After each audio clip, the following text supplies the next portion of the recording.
Assalamualaikum warahmatullahi wabarakatuh. Selamat pagi anak-anakku kelas 9. Alhamdulillahirrahmanirrahim. Pagi ini kita masih tetap berjumpa lagi dalam daring ya, dalam materi daring. Terus di sini nanti kita akan memperpadat materi kita karena sebentar lagi kita akan masuk pada ujian PAS ya. Di situ akan ujian terakhir sekolah kalian di kelas 9. Oke, di sini sudah ada di slide kalian ya. Sebelum kita membahas yang tertera pada slide, marilah kita berdoa agar pembelajaran kita berjalan dengan lancar dan mendapatkan ridho dari Allah Subhanahu wa taala. Berdoa dimulai.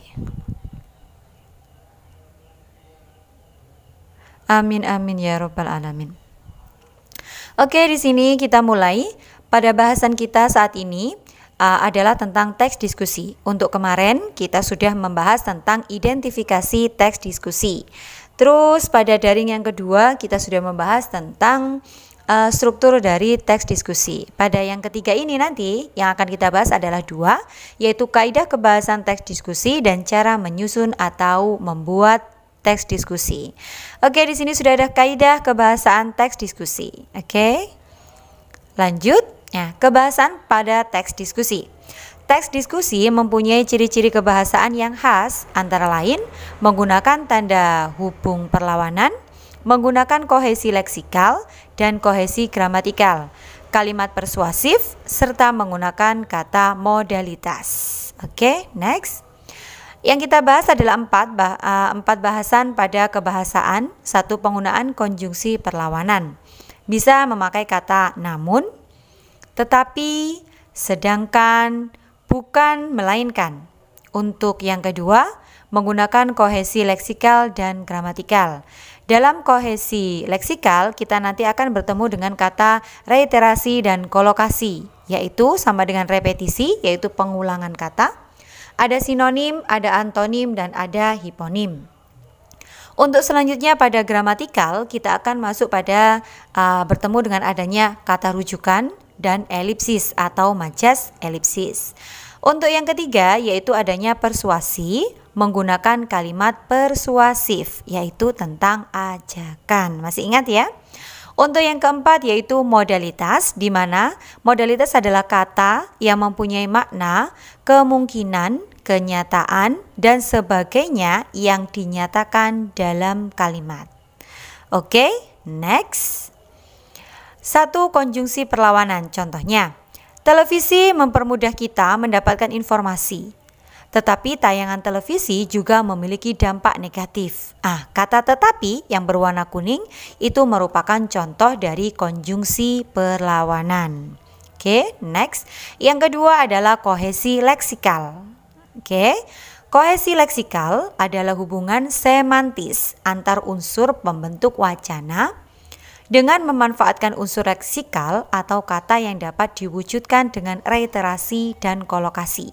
Atau lebih sederhananya, kohesi leksikal adalah kepaduan yang dicapai melalui pemilihan kata atau istilah.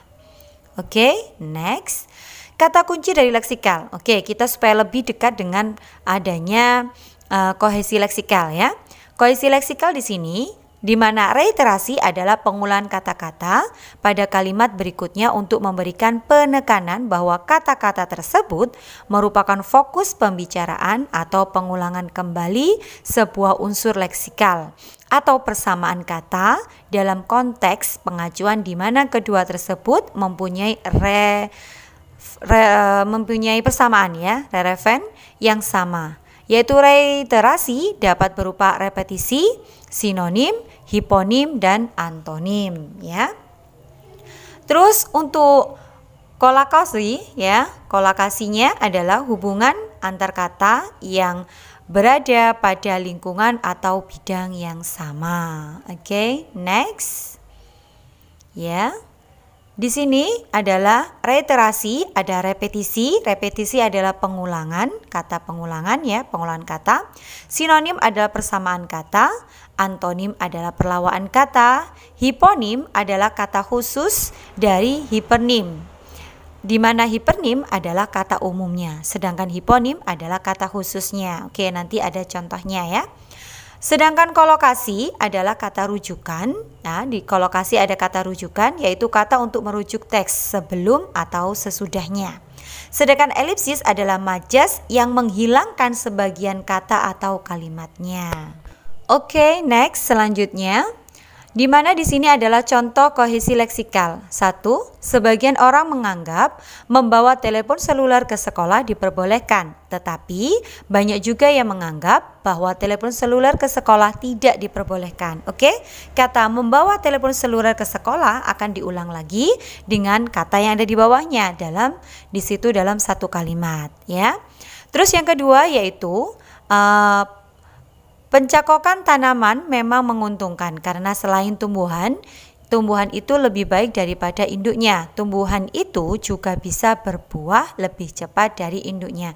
Kata tanaman sama tumbuhan, ya, dimana di situ tanaman dan tumbuhan memiliki persamaan. Oke, yang ketiga yaitu permukaan lantai di teras kasar, sementara permukaan lantai teras belakang halus. Berarti kata kasar dan halus di situ memiliki perlawanan kata. Terima kasih, antonim, ya, benar sekali. Nomor 4 yaitu Pak Tony mengembangbiakkan berbagai jenis ikan. Ikan tersebut antara lain mujair, kakap, dan lele. Berarti kata ikan di sini adalah hiponim, sedangkan mujair, kakap, dan lele adalah hiponimnya. Oke, selanjutnya aku membeli baju 5 baju berwarna 5 baju baru berwarna. Baju-baju tersebut berwarna merah, jingga, kuning, hijau, dan biru. Nah, di sini termasuk dari contoh kohesi leksikal. Next. Di sini yaitu kohesi gramatikal. Contohnya, Pak Hamid termasuk orang yang kurang mampu, tetapi petani tersebut tetap gigih bekerja. Kata Pak Hamid di situ adalah orangnya, ya, sebagai pelakunya. Petani di situ adalah rujukan kepada Pak Hamid. Yang kedua adalah Lola adalah orang yang sangat bodoh, tetapi ia sangat rajin belajar. Nah, bertolak belakang sekali, ya. Bodoh sama rajin, itu di situ sudah ada antonimnya. Lola di sini, Lola itu adalah si pelakunya, ia adalah rujukan dari kata Lola, ya. Terus yang bawah adalah kakak baru akan dari Jakarta nanti malam. Unsur predikat kata pulang dalam kalimat tersebut dihilangkan. Ya, sebenarnya kalimat tersebut seharusnya bagaimana? Kakak baru akan pulang dari Jakarta nanti malam, tapi karena unsur predikatnya dihilangkan, maka menjadi kakak baru akan dari Jakarta nanti malam. Atau contoh yang kedua, ibu ke sekolahku tadi siang, ya. Jika predikatnya kata pergi dihilangkan, maka menjadi ibu ke sekolahku tadi siang, ya. Kalau tidak dihilangkan menjadi bagaimana?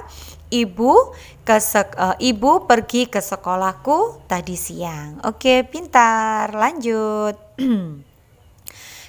Menggunakan kalimat persuasif. Di mana kalimat persuasif adalah kalimat yang berisi mengajak, mempengaruhi.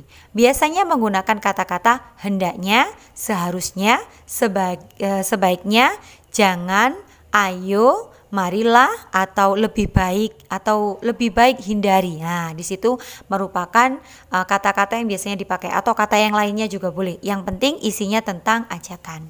Contoh di situ dilihat, oleh karena itu lebih baik menghindari memakan mie instan yang dicampur dengan nasi daripada hanya mengikuti selera makan yang akan berdampak serius terhadap kesehatan tubuh.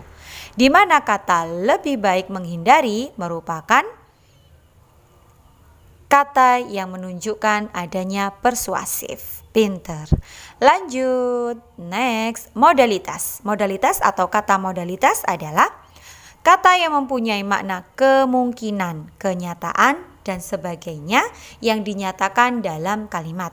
Dalam bahasa Indonesia, modalitas dinyatakan dengan kata-kata seperti harus, akan, ingin, dan mungkin. Oke, lanjut. Next. Contohnya di sini, contoh dari modalitas, dari contoh kata akan. Hal itu akan merugikan kami semua. Terus di situ seandainya contoh kata hendaknya. Hendaknya kita semua mengambil hikmah dari kejadian ini. Itu merupakan contoh dari modalitas. Lanjut, next, refleksi. Oke, refleksi adalah dari pembelajaran kita yang sudah kita bahas tadi, yang kita bahas adalah 4 hal yang penting. Di mana kebahasaan dalam teks diskusi ada konjungsi perlawanan, ada kohesi, ya, ada kalimat persuasif dan modalitas. Di mana konjungsi sendiri adalah ada konjungsi antar klausa yang terdiri dari subordinatif, korelatif dan koordinatif. Terus ada antar kalimat, ada lagi antar paragraf. Untuk kohesi, ada kohesi leksikal, ada kohesi gramatikal. Untuk kalimat persuasif berarti kalimat yang berisi tentang ajakan. Untuk kata modalitas adalah kata yang memiliki makna kemungkinan. Oke, next, selanjutnya kita masuk pada subbab keempat, menyusun teks diskusi. Dari tadi tentang unsur kebahasaan, semoga kalian sudah paham ya. Sekarang kita masuk pada subbab keempat, menyusun teks diskusi. Menyusun teks diskusi adalah menyajikan teks diskusi secara lisan dan tulis. Saat ini kita menerangkan secara lisan terlebih dahulu. Setelah memahami struktur serta kaidah bahasa dari teks diskusi, kita juga perlu mengetahui cara menyajikan teks diskusi secara lisan. Ketika menyampaikan teks diskusi dalam bentuk lisan, ada beberapa hal yang perlu diperhatikan, yaitu intonasi, lafal, dan gestur. Oke, next. Bagaimana? Sudah mulai paham? Sudah ya? Oke, mulai berpikir.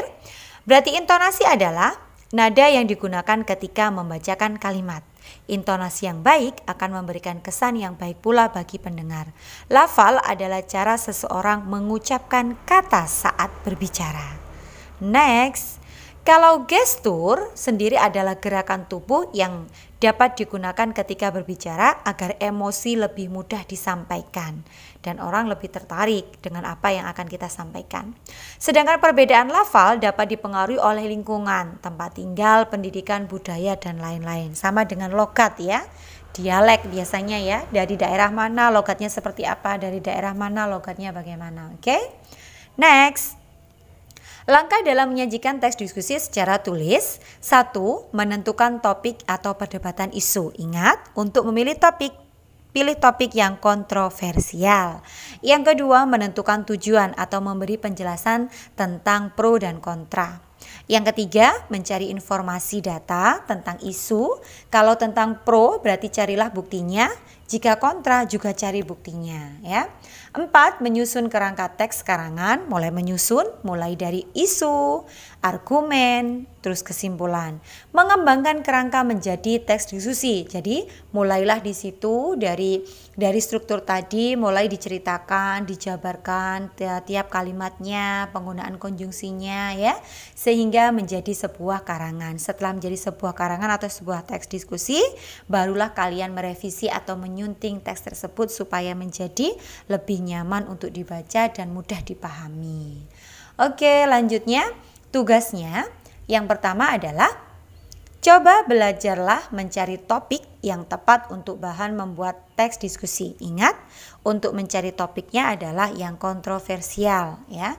Yang kedua, mulailah untuk membuat teks diskusi dari topik yang sudah kalian pilih di atas. Yang ketiga, tentukan unsur kebahasan apa saja yang ada pada teks tersebut. Minimal satu contoh dari masing-masing unsur yang sudah kita bahas tadi. Ingat, unsur kebahasannya ada 4 ya tadi. Next, oke, semoga bermanfaat dari yang saya sampaikan. Dan jika ada salah dari saya mohon maaf. Jika ada pertanyaan, silakan bertanya di saat kita luring di kelas. Oke. Ini pesan dari saya, belajar dan terus belajar. Ujian semakin dekat, perpisahan kita di kelas sudah di seberang jalan. Jadi jangan lupa terus belajar tentang bahasa Indonesia. Ya. Thanks, tetap semangat dan jaga kesehatan. Wassalamualaikum warahmatullahi wabarakatuh.